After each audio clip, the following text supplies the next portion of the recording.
अस्सलाम वालेकुम वरहमतुल्लाहि वबरकातुहू। This is Naveed Iqbal and you are watching my YouTube channel the grace coaching centre. Students, आज की वीडियो के अंदर हम लोग 9 क्लास बियोलॉजी के मोस्ट इंपॉर्टेंट एमसीक्यूज़ डिस्कस करने जा रहे हैं।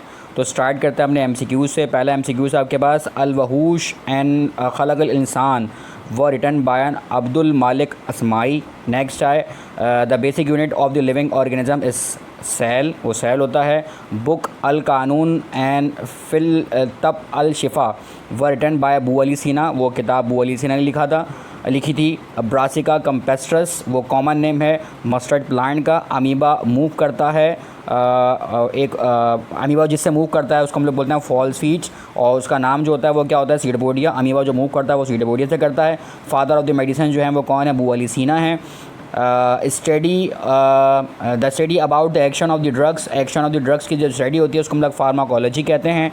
The study of the parasite, जो पैरासाइट की स्टडी होती है उसको हम लोग बोलते हैं पैरासाइटोलॉजी कहते हैं। The study of the social behaviour of the living organism is called sociobiology. Formation of the development of the embryo, इसको हम लोग बोलते हैं एम्ब्रियोलॉजी, मतलब formation of development of embryo, embryo का कैसे डेवलपमेंट जो होती है उसको हम लोग एम्ब्रियोलॉजी कहते हैं। Study of the inheritance, study of the inheritance को हम लोग बोलते हैं जेनेटिक्स। फ्रॉग का साइंटिफिक नेम है Rana tigrina. Entomology deal with the study of the insects, insects की स्टडी को हम लोग एंटीमिनोलॉजी कहते हैं। Female anopheles mosquito spread by disease of the malaria, female anopheles mosquito से मलेरिया होता है। 12 आपके पास the intelligent gases made by scientist in the form of the statement, वो गैसेस जो कि साइंटिस्ट देते हैं स्टेटमेंट की फॉर्म में, उसको हम लोग क्या कहते हैं, उसको हम लोग कहते हैं हाइपोथेसिस कहते हैं। और फिर नेक्स्ट आपके पास plasmodium is a tiny creation which cause a malaria, plasmodium जो है वो मलेरिया कॉज करता है। करेक्ट सीक्वेंस जो बियोलॉजिकल मेथड की वो क्या है, सबसे पहले हाइपोथेसिस होता है, फिर रीजनिंग होती है, फिर थ्योरी आती है, और फिर आपके पास लॉ आता है। Inductive is a scientific reasoning move from a specific to a general. Inductive reasoning जो होती हैं उसके अंदर क्या होता है कि हम लोग स्पेसिफिक से जनरल की तरफ जा रहे होते हैं। इन 5 kingdom system virus place in virus को किस में प्लेस किया गया है, किस 5 किंगडम क्लासिफिकेशन के अंदर, तो ना तो मोनेरा के अंदर, ना तो प्रोटोक्टिसा के अंदर, नन ऑफ दीज है ये आपके पास इसका आंसर। अच्छा, फिर आपके पास कि Aristotle was a taxonomy first father. अच्छा, ये ग्रीक आपके पास फ़िलासफ़र थे एरिस्टोटल, वो जो हैं वो फर्स्ट फादर माने जाते हैं, मतलब फादर माने जाते हैं टैक्सोनॉमी के, मतलब स्टडी ऑफ जो आपके पास क्लासिफिकेशन होती है टैक्सोनॉमी, उसके जो फर्स्ट फादर हैं उसको उनका जो नाम है वो क्या है, Aristotle. Scientific name of the P का जो साइंटिफिक नेम है वो आपके पास क्या है, पीसियम सेटाइवम होता है। फिर नेक्स्ट है आपके पास the smallest and basic unit of classification वो स्पीशीज़ होता है। Fungi have a body called a mycelium, fungi की जो बॉडी होती है उसको हम लोग माइसीलियम कहते हैं। Which is made up of thread like structure, जो कि थ्रेड लाइक स्ट्रक्चर से वो डेवलप होती है उसको हम लोग हाइफी कहते हैं। Kingdom Plantae including all the multi cellular eukaryotic photosynthetic organism. Kingdom Plantae के अंदर क्या क्या चीज़ें आ जाती हैं, मल्टी सेलुलर भी आ जाता है, यूकैरियोटिक भी आ जाते हैं, फोटोसिंथेटिक ऑर्गेनिज्म भी आ जाते हैं। Cell wall is absent in the member of kingdom Animalia, ठीक है ना, सेल वॉल नहीं होती है, सिर्फ और सिर्फ सेल वॉल जो होती है प्लांट सेल के अंदर होती है। फंजाई की जो बॉडी बनी होती है वो किससे बनी होती है, चिटिन से बनी होती है। 1969 के अंदर जो क्लासिफिकेशन जो की थी 5 किंगडम क्लासिफिकेशन वो किसने की थी, रॉबर्ट विटकन ने की थी। उसके बाद आपके पास क्या है, मस्का डोमेस्टिका, ये बायोलॉजिकल नेम किसका है, वो क्या नाम है, हाउस फ्लाई का है। इलियम सीपा, वो साइंटिफिक नेम किसका है, वो अनियन का है।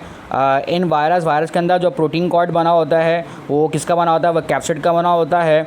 और the cutting down of the trees, अगर आप कटिंग करते हैं ट्रीज़ वगैरह के उसको हम लोग डिफॉरेस्टेशन कहते हैं। प्लाज्मा 90% वाटर पर मुश्तमिल होता है। न्यूक्लियस सबसे बड़ा ऑर्गेनल्स होता है सेल का। और पेप्टाइड और ग्लाइसिन से बैक्टीरिया की जो सेल वॉल होती है वो बनी हुई होती है। ब्लड जो होता है वो कनेक्टिव टिश्यूज़ होता है। कार्डिक मसल सिर्फ और सिर्फ हार्ट पर होते हैं। एपिकल मेरिस्टीम वो टिश्यू होता है, tissues present at the apex of the root and stem. Root और स्टेम की जो एपेक्स होती है, मतलब जो कोने होते हैं, वो किसके टिश्यूज़ के बने होते हैं? वो एपिकल मेरिस्टीम के बने होते हैं। Xylem tissues is responsible for a transparent of the water transport of the water and dissolve substances from a root to the aerial parts. Xylem tissues क्या करते हैं? जाइलम टिश्यूज़ के ज़रिए वाटर की जो ट्रांसपोर्टेशन होती है from one cell to another cell जाती है, रूट से, जड़ों से लेके एरियल पार्ट। एरियल पार्ट का मतलब क्या है कि लीव्स तक के जो पानी की रवानी होती है, पानी की जो ट्रांसपोर्टेशन होती है, वो जाइलम के सेल करते हैं। Sieves tube cells and companion cells are found in phloem cells. जो सीव्स ट्यूब सेल्स होते हैं और उनके साथी और उनके साथ वाले जो सारे सेल होते हैं, उसको हम लोग कंपेनियन सेल बोलते हैं, वो उसको हम लोग कहते हैं फ्लोएम टिश्यूज़ कहते हैं। स्ट्रोमा कंटेनिंग एंजाइम्स, जिसका नाम क्या होता है? फोटोसिंथेसिस होता है। Leucoplast are a colourless, leucoplast जो होते हैं वो कलरलेस सेल होते हैं, वो ट्रायंगुलर शेप में होते हैं और वो ट्यूबुलर शेप प्लाज्मेट होते हैं। Chromosome contain hereditary units called a gene. Chromosome के अंदर क्या मौजूद होती है? जीन मौजूद होती है। Chromatin fibre is made up of nucleosomes. Chromatin fibre के अंदर क्या? क्रोमेटिन फाइबर किसका बना होता है? न्यूक्लियोसोम्स का बना होता है। Interface is a period of a growth of a synthesis of the DNA. Interface एक ऐसा पीरियड होता है जिसके अंदर growth of the synthesis of the DNA होता है।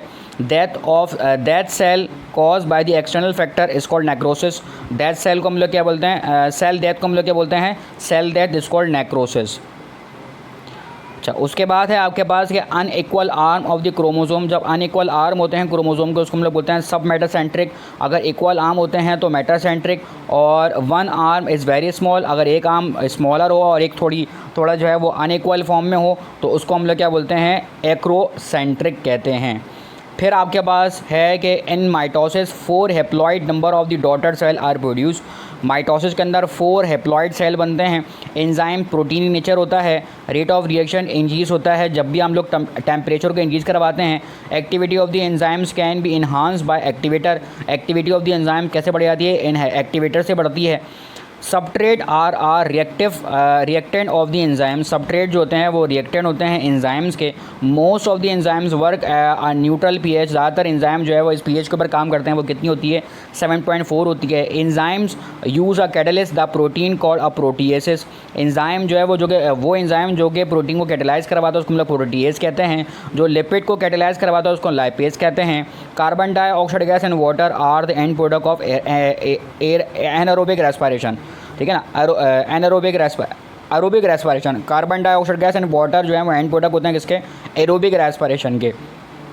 जबकि एनारोबिक रेस्पिरेशन के जो एंड प्रोडक्ट होता है वो आपके पास क्या होती है? वो फर्मेंटेशन होती है। ठीक है ना? ये हम लोग यूँ भी कहते हैं कि anaerobic respiration is also called, तो एनारोबिक रेस्पिरेशन को हम लोग फर्मेंटेशन कहते हैं। Respiration is a break down of the food molecule to release energy. Respiration के अंदर क्या हो रहा था कि जो फूड होता है वो ब्रेक डाउन होता है और उसके अंदर से क्या निकलती है? एनर्जी निकलती है। क्रैब्स साइकिल या citric acid cycle take place in matrix of the mitochondria. Mitochondria के अंदर आपकी क्रैब्स साइकिल और सिट्रिक एसिड साइकिल हो रही होती है। Photophosphorylation is the formation of the ATP from ATP. ATP से एटीपी का बनना फोटोफॉस्फोरिलेशन होती है by using a light energy. Amount of the energy store जो होती है एक एटीपी के अंदर वो 7.3 कैल्स मोल्स होती है। इन oxidative reaction loss of electron proton occur. Oxidative reaction के अंदर क्या होता है? लॉस ऑफ इलेक्ट्रॉन प्रोटॉन होते हैं, लॉस ऑफ इलेक्ट्रॉन और प्रोटॉन होते हैं। फिर आपके पास एक डिफिशियंसी ऑफ द विटामिन के, उसको हम लोग विटामिन के की डिफिशियंसी से क्या होता है? मतलब एनीमिया हो जाता है। मोल्ड और mushrooms and yeast are the example of saprophyte. Saprophyte की एग्जाम्पल हैं। Nitro oxide may cause the emissions of a greenhouse effect. Nitrous oxide जो है वो may cause the emissions of greenhouse gas. Rickets जो है वो किसकी deficiency होती है? विटामिन डी की डिफिशियंसी होती है। मेस्टिकेशन क्या होती है? Mastication the grinding of the food by teeth से जो खाना होता है उसको क्रश करना, मतलब कि स्मॉलर पार्ट के अंदर कन्वर्ट करना, उसको हम लोग मेस्टिकेशन कहते हैं। बाइल कहाँ से रिलीज़ होता है? ट्रांसपायरेशन जो होती है वो स्टोमेटा से होती है, ठीक है ना। ट्रांसपायरेशन जो होती है वो स्टोमेटा से होती है। Blood consist of a two part, blood consist of a two part, blood के अंदर दो पार्ट होते हैं, एक होता है प्लाज्मा, एक होता है कॉर्पस्कल्स। हार्ट जो होता है वो एक fibrous bag like protective covering के अंदर होता है, उसको हम लोग बोलते हैं पेरिकार्डियम। एवरेज लाइफ स्पेन जो होती है इरेथ्रोसाइट्स के मतलब आरबीसी रेड ब्लड सेल की जो होती है 120 डेज होती है। और उसके बाद आपके पास है कि white blood cell protect the body by killing germs that enter the body. White blood cell WBC leukocytes हम लोग कहते हैं उसको। और वो क्या करते हैं, हमारी बॉडी की वो पुलिस होती है जो कि बॉडी को जर्म्स वगैरह से बचाती है। तो स्टूडेंट्स ये ओवरऑल आपके पास मोस्ट इंपॉर्टेंट MCQs थे और उम्मीद करता हूँ आपको मेरी वीडियो पसंद आई होगी। वीडियो पसंद आए तो लाइक कर दें, चैनल फर्स्ट टाइम है तो सब्सक्राइब कर दें। मिलते हैं किसी दूसरी वीडियो के अंदर, अपना ख्याल रखिएगा। अल्लाह हाफिज़।